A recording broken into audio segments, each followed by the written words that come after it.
And I'm going to go ahead and call the November 18th, 2020 board meeting to order. We'll go ahead and do a roll call. Suzanne Spellin. Here. Andrew Cooper. Here. Jeanette Nicholson. Here. John Cubitt. Christina Maribel. John Carmelo. Here. Pat Riley. Good morning. Good morning. Hi, Pat. Here. Brian. Here. Okay. Well, good morning, everybody. Nice to see everybody's face. It's been a bit. The first item on the agenda, we're going to go over the October. We both have a regular meeting minutes and a special meeting minutes. And I did just notice that the minutes for the October or the special, let me see. No, they were good. No public. Okay. And that was the resolution approving the 219 IRS form 990 tax filing. And then we also have the regular meeting minutes from October 21st. Oh, heck. So do we have a motion to put it on the table for approval? Both, I'm going to go, is it okay, Kate, to do both at the same time? Or do I need to do them separately? Do I need to do them separately or can I do both at the same time? I'm sorry, I'm talking to myself because I'm on mute. Yes, you can do both at the same time. All right. Do I have a motion to approve? Jeanette, I'll make a motion to approve. I'll Okay. second. All right. All right, then I will go down the list for approval. Suzanne Spellin made the second. I vote aye. Brian, how do you vote? Aye. And Jeanette made the motion. Kristen is not here, correct? Correct. Okay. Pat Riley, Aye. John Carmelo, Aye. John Cubitt is absent. Okay, I believe that's it. Did I miss anybody? Yes, you missed me. Aye. Andrew, I'm looking right at you too. All right. I tried to motion it originally, but I was muted. I muted myself for a minute too there. I was like, what's happening? All right, all in favor? Aye. Aye. Aye. Any Aye. opposed? Okay, let's go over the committee reports. Brian, do you want to head off with the A&D committee? I'll at least speak to our meeting on Thursday, Okay. which I guess is tomorrow. We're meeting with we, the A&D committee, or as many as can make it, and Tony and the contractor or architect and TAP are meeting at the site. That's 791 River tomorrow, just to discuss schedule and workmanship issues and try to work through some of the things that are just been holding it up. And it's a concern I've had for a while, as I'm sure other people have as well. So hopefully that'll be a productive meeting. As you know, that project's been in the works for a long time. It was going slow before COVID, and then it kind of ground to snail's pace. We're facing another winter with the building not completely enclosed, and like to see it move a little faster. I think that's a universal opinion. Here. Okay. Also, as a result of the A&D meeting, we have the resolution. That's the only resolution on the agenda today, which is the disposition of property for 103 Ferry Street. Let's see. All right. Was that all, Brian? Yeah, I don't have any other information directly in front of me, so I'm Okay. probably not the best person to speak to it. Didn't mean to put you on the spot. No, that's All right. fine. So now, Tony, do you want to talk about the financials? I see that you added the financial report. Did you want to, being that we no longer have Sharon? Yeah, I can't read that sheet like Sharon could by any stretch. We had scheduling conflicts yesterday. The finance committee would have normally met yesterday morning, but we had some scheduling conflicts, so that didn't happen. So there wasn't a finance committee meeting this month. Generally, in terms of finances, there hasn't really been a whole lot of activity. There hasn't been a disbursement from enterprise, which we're not expecting one anytime, immediately.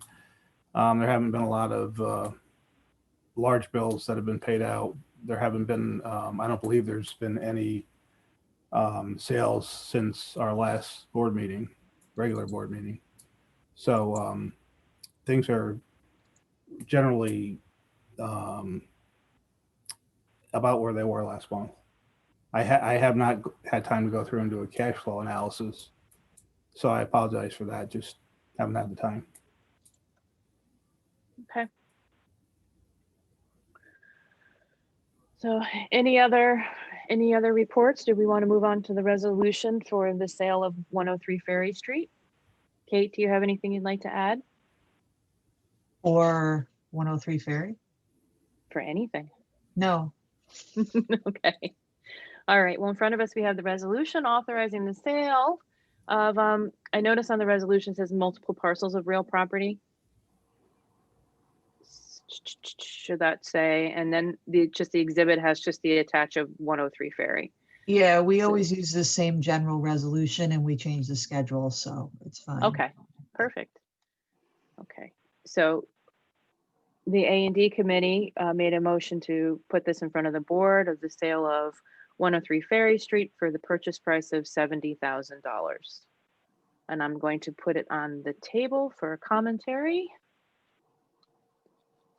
If anybody would like to chime in. Is that generally group what here. we were hoping to have as a price? This was listed at, I believe, 105,000. We received one purchase offer that was approved by the board at 95,000, and that entity walked away. Then another person was approved at 72,500, and this person is at 70,000. So that's been the history of offers on this property. This is when we counter offered. They offered lower initially, and then we countered, and then we came back. That was the last person. That was the last one. Okay. Yeah. She walked away. That was the one with the son at RPI. Correct. Yeah. These folks are local. We had the conversation with the A&D. It's a Cahoes couple that have a history of renting properties out and holding on to them, not flipping. Very nice people. I met with them 2 days ago at the property with their contractor to get an idea of what they were going to do and to get the ball rolling. They're very about it. Does anybody have any questions? Does the board have any questions about the sale? Okay, do we have a motion to approve? I'll motion to approve. Okay, that was Andrew Cooper. Do I have a second? I'll second. Suzanne. Okay, Heather King, I vote aye. Brian Barker.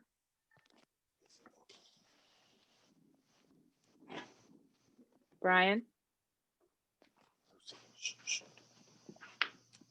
Yeah, Aye. Okay. Jeanette Nicholson, Aye. John Carmelo, Aye. Right. Just got your text. I came, you had a meeting. Pat so I gotta- Riley. All right. Aye. Okay, all in favor? Aye. Aye. Aye. Any Catherine, opposed? I think Aye. you skipped me again. Did I? Andrew, because you made the motion. Oh, I made the motion. Okay, Uh, right. Heather, Wait, who made the motion? Christina is on the meeting now too. Oh, Um, wonderful. Yes, good Okay. morning, everyone. Good I morning. apologize. Good morning. Okay, But I So- vote aye also. okay. Well, welcome.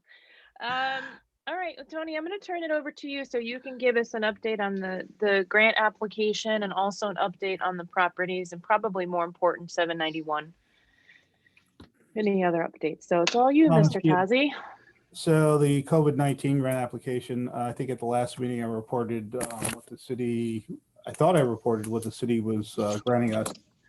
I forget the exact amount, but they awarded us about half of what I was asking for. So somewhere in the vicinity of around $20,000. We did not get awarded grant funding for the COVID-19 HVAC upgrades. And we did not get funding for the community liaison position that CETA is in the process of finding someone to serve that position. I have been working with Charles, what's Charles' last name at City Hall? Oh, I thought you were going It's to talk about the Charles Doyle. IT guy. Thank you. Yes, Charles Doyle, CDBG coordinator at the city. And so he's my point of contact. I spoke with him last week. He kind of got me aligned with all the paperwork that needs to be signed and submitted to him. I expect all that stuff will be sent to me to sign and delivered to him to review and approve. And once he approves it, then we can actually start spending the funding. The funding is a reimbursable grant program, so we have to put the money up front first, which I don't see as a problem. So I think what we did get funding for was all the tablets, a replacement laptop for me, some translation software so that if someone speaks a different language, they'll be able to probably see scrolling text at our meetings. Not sure how that's going to work, but that's what's in the price. Pardon me, guys. And we also have funding for some air cleaning units. If we ever do meet in person, if the committees ever do meet in person, we'll have them in Heather's very small, very tight conference room. So that should help to keep things healthy in there. So I also emailed the city's PR person, John Selka, and reminded him that we're not on the city's list that they put on their website. So I was hoping he'd put us on it. I didn't see it last time I looked, but so it looks like probably next week we'll be in a position to start ordering products. I want to order the tablets and all the IT stuff. I'll be working with our IT person, Charles Newton. He really put the proposal that he put the IT proposal piece of this together. So I'll get together with him, have him do what he has to do with the tablets, distribute them to the board members, and then we'll have a consistent platform to work from. And this goes back to Suzanne's suggestion about a year ago. So I think the only worry I have is the availability of tablets. I was working with John Cubitt a few months ago to look into it, but this is before this grant. And the prices for tablets like doubled overnight after COVID hit. So in any event, we'll put the order in. The city is covering, $10,000 for the IT equipment, and I think the total cost runs around $10,500, maybe $10,900. So, so that'll be good for us. Thank you. Yep. Any questions? Yes, it's Jeanette, Tony. I understood you to say that SEAT is going to be trying to fill the community liaison person. Is that correct? Yeah. So what's happening is we have that as part of our enterprise round 4.2 deliverables. We have to engage with a community liaison, and that person will be doing a number of things. For one, they'll be looking at what other neighborhood-based organizations have in terms of community education, outreach, programs, assistance, and trying to put together kind of an inventory of that, not just for Troy, but for the capital region. She'll also be working directly with community-based organizations so that, you know, we as a land bank are tied more tightly into the community than we are now. So this is a person that SEAT would hire, and we would be basically engaging with the community liaison services through our general agreement with SEAT.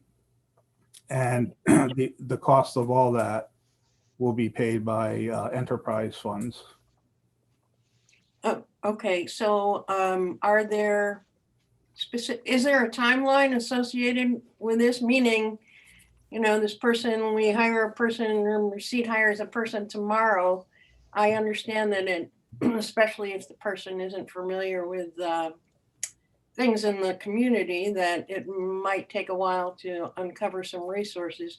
Is there any kind of timeline established for, you know, 6 months from now? Can we expect anything, or is this just loosey goosey? And I'm just Well, concerned about the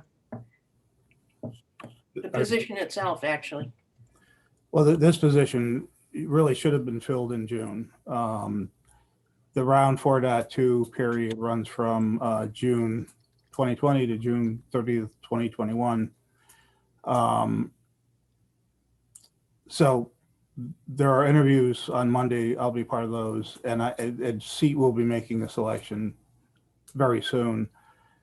What I believe is going to happen is even though the funding technically stops on June 30th, 2021, if Enterprise disperses us funds for this position late in the timeframe for around 4.2, then they have done their part. They've dispersed their funds. Those funds would come to us so we could continue the position, I believe, past June 30th, 2021. I had asked the city for $10,000 additional funding to extend that that position a little bit more, but we got turned down on that, and I'm not sure why, but we did. So I'm not sure if that answers your question. I don't think it did completely. No, it didn't at all, actually, but Tony. So what is your question? well, I guess I was looking for some, you know, sometimes when you hire a person, particularly for a project, you have a certain timeline that by, you know, 3 months in, we can expect this. Some deliverables, I guess. Yeah, Tony. measurable Yeah. outcomes. What are the Yeah, measurable measurable outcomes? outcomes. There we go. Yeah, we do have that. That is part of the program budget. I don't have that in my head, but that's very easy for me to copy, paste, and circulate to the board. Well, it would have been helpful before you guys decided to interview someone, but hey, I guess it'll be what it'll be. Well, no, SEAT does have that information. Okay, It's SEAT's hire. It's not our hire.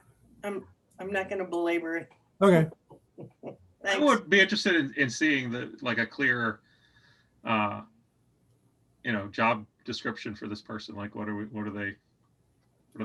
I mean, I have a sense of what they'll be doing, but what are they trying to accomplish? So if you have that and can circulate it, that would be great. I'll circulate the program deliverables quarter by quarter and the job description. This is Kate. How shall I put this? It shouldn't just be SEAT's hire. We still have a responsibility we can't designate to administer the grant. And I guess what I was thinking was that, you know, with SEAT, maybe there's, I think at one point we had an HR committee when we hired a new director, that, you know, the board really does need to sit in oversight to that. I Thank understand. you. I Yeah, understand. we still do. That's Suzanne and Andrew Yeah. and I. Yeah, Yeah. as I understand it, and I hate to throw up the COVID card again. But as you know, SEAT was slammed as well because most of what they do is construction, and they stopped, pretty much from March until, I wouldn't say they really got rolling again until mid-September. So, that's really part of the delay here. And, Tony and I tried to talk to them last week or this week. I can't remember at this point. It's been a week already, right? So about enforcement. So I just sent Jennifer Lawrence, their director, another email stating, we really need to get this position off the ground and call some meetings because we can't point the finger at them if they just don't do it. We've got to for compliance with our grant. And as you know, and I was equally confused, it was one of those things that Enterprise said, you will do this. So we may even have to go back and revisit what their vision for it was too. But unfortunately, we've got 6 weeks left to the end of the year, and it's going to be nuts. So I don't know that, for just a timing perspective, we're going to get anything off the ground, other than maybe a job posting by the end of the year. Well, no, actually, SEAT's gone quite a ways down the path of finding somebody for this position. They're interviewing somebody that, and it will be their second interview on Monday, and they're expecting to interview another person Friday. Unbelievable. Yeah, we got to be involved in that. Well, that's what I'm hearing. So I'll Yeah. have to contact SEAT and You better rewind that tape. yeah, no, I hear what you're saying. So I'll contact SEAT and let them know that we need to have our hiring to be part of that. Yeah, I mean, we probably should talk about it more from the management perspective in that I think, how does another organization control someone that works for us? So let's talk about this offline and what this is going to look like and where we go from here. Okay. I'll just mention that for 20 years, I've been in that situation with where I work, where we have people under grant funding that are outstationed in public offices and forget they even work for us. But that can be particularly challenging. So I agree. Yes, we need to carefully look at how that would work. Okay, fair enough. I will add it to our very long list. And if I'm available, generally available to join in on these meetings if necessary. Sure, as am I. And I think Andrew would be helpful as well.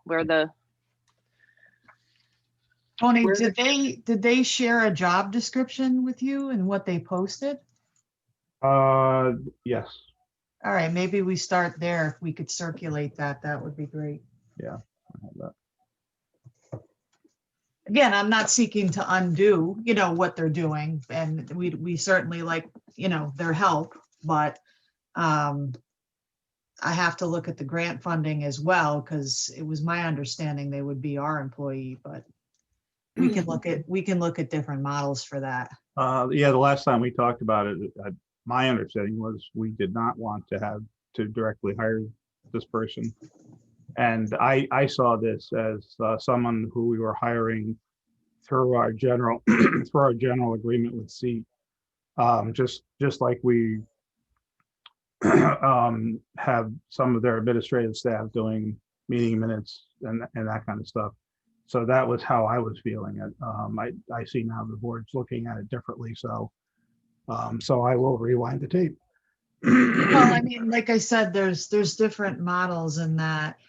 If it ultimately is that SEAT, employs the person, I think there needs to be joint supervision, because we have to make sure they're carrying out our work and that we control that work towards the mission purpose.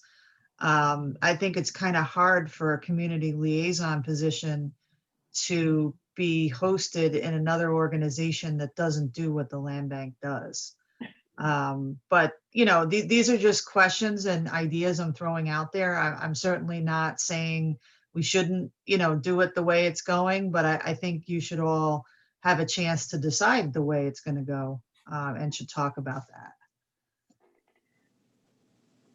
Kate, do you want to have a call with Jennifer again to talk about this? Is that where you're going with your thinking? Yeah, I think initially, and then, we need to get a status and we need to circulate the job description, and then perhaps it is a committee meeting.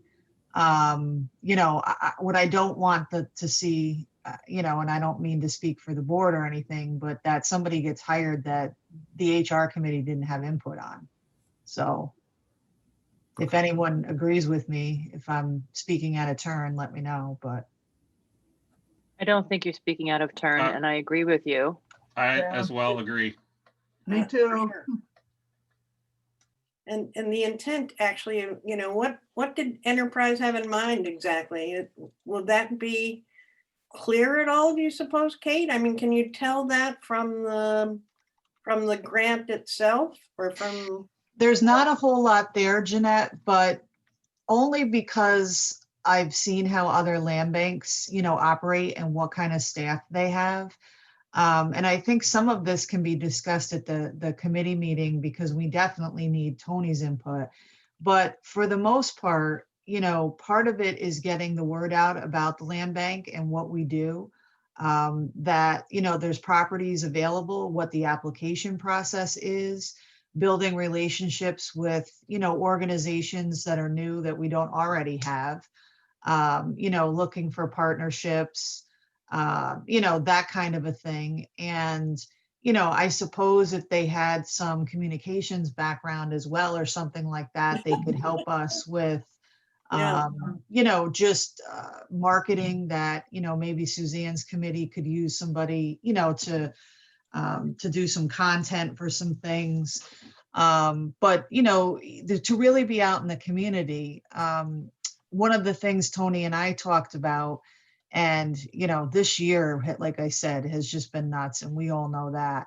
But even if it's once or twice a year, doing a land bank 101, and having a session, and we can even do it remotely, because I think that's going to help us attract new buyers, tell people about the process, or, and also just let other organizations in the community know what we're about. So that's some of the things I think the person could be doing, but that's, why, I think Tony needs input, you all need input, and what that looks like. Because, Tony certainly doesn't have the time to be out there as much as I'm sure he'd like, so. So let's start with a call to Jennifer, Tony, again, and then we'll see if we can rally the troops for maybe a meeting. Okay. And I did want to bring everyone up to date. If we're done on that subject, I'd like to bring everyone up to date on the website. That's a great idea. So Vibrant is the vendor who's rebuilding our website, and I've had two meetings with them. The first was just kind of a kickoff to show how the process is going to move forward, and the communications with them. So that was pretty basic. That's what they call Basecamp. They just walked me through the portal that they'll be using to transmit information back and forth. Yesterday we had a meeting that got into more details, and I stressed to them that we had the needs for our website. We have two important elements to it. One is we're a public authority, and we absolutely positively have to be in compliance with the ABO office. So they're definitely aware of that. And I also said we're also a land bank. Kate is familiar with them because they've done work for the Cohoes IDA. and so I wanted them to be very clear that we're not just like the COS IDA. We are a public authority like the IDA is, but we're also a land bank. So I just needed to make them cognizant of the fact that the website has to reflect really two things. We're a land bank, we're a public authority. So, so they're going to be putting, the information is going to start rolling forward over the next few weeks. And I said to them, is it possible for you to provide a presentation to our marketing committee? And they said that they would be willing to do that. And that, in fact, they thought that would be helpful to them. So Suzanne, if you want that presentation, then I can. Yeah, we definitely do. Yeah, I thought so. I thought it would be a good idea. So I don't have anything to show right now because they haven't really developed anything. That yesterday was just kind of in the conversation stage of, okay, who are you as an organization? What do you have for information that needs to be posted to your website? What do you want the website to look like? Yada, yada. So I think a lot of that will need, I provided answers, but I think a lot of that's going to need marketing committee, feedback. What, having worked with them on the IDA and the LDC websites and COHOS, I think the best way to stay on track and to see that this actually gets done, especially in working with them, is I would schedule for the next 6 months, at least one marketing meeting a month, and they need to show up, right? And give you a status update and show the design and all of that. Because what I find happens is if you try to do it ad hoc, you're scrambling to get people to attend. They need design approval before they can move forward. So I think if you schedule it out like that, it might be a better chance to accomplish this rather quickly. Because I've seen, other institutions, it's fallen apart a little bit over, and then it delays another 6 months. So just a suggestion, but. Okay, we And can my figure out, like third Wednesday or something like that. Not Wednesday, but you know what I mean. A specific day each month so we can all be consistent. Yeah. Yeah. And I would suggest that the design firm drive that. Let them give you the schedule that you can agree to. They should be driving the schedule as the manager of the project, not us. Okay.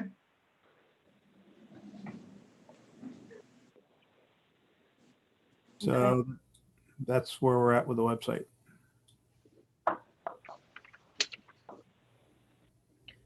Right. Tony, you want to give a properties update? Sure. Well, as Brian said, we're A&D is meeting tomorrow on site at 791 River Street. So I'm still working on a narrative report for A&D. I tried to get it done yesterday and it was very slow progress, but I will get that done today. 11 Winnie Avenue, Russ Reeves has still not gotten to City Hall what needs to be gotten, so Bobo can move to make more progress on that. However, that's supposed to be submitted by the end of this week. So, and also Bobo and Reeves met earlier this week to go over some additional stabilization work that needs to happen at the back basement wall. So that's the issue. Bobo has done, I think, a pretty good job to get things as progressed forward as he has. For 3229, Reeves has submitted the information that was needed for things to move forward.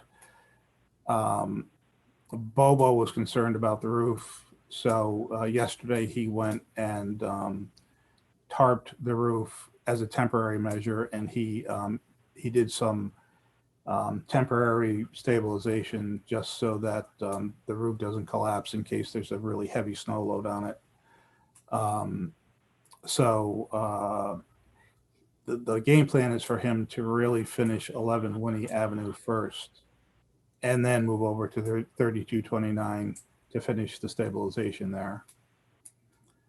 At 54 Fifth Avenue, seat has been working in there. They're making, you know, fairly good progress. They've fallen a little behind, but it's not, I shouldn't say they fall behind. There's been extra stabilization work that was needed in the basement. So they've been getting that done. And I believe it should be this week or early next week, they will, the youth build students will have poured a new concrete floor in the basement. And I believe that'll be the end of the stabilization. They have gutted out the main stairwell, and they ran into some dimensional issues that they need to work with Russ Reeves on. So I think that's just a minor issue, but they need to get that resolved. Who am I missing? Oh, and 7 Park Avenue, the contract has been sent to Christo, the demolition contractor, and I'm just waiting to get that signed contract back so I can sign it and we have an executed contract. The timeline for demolition on that is it's to be done by the end of this year. That's everything I can think of.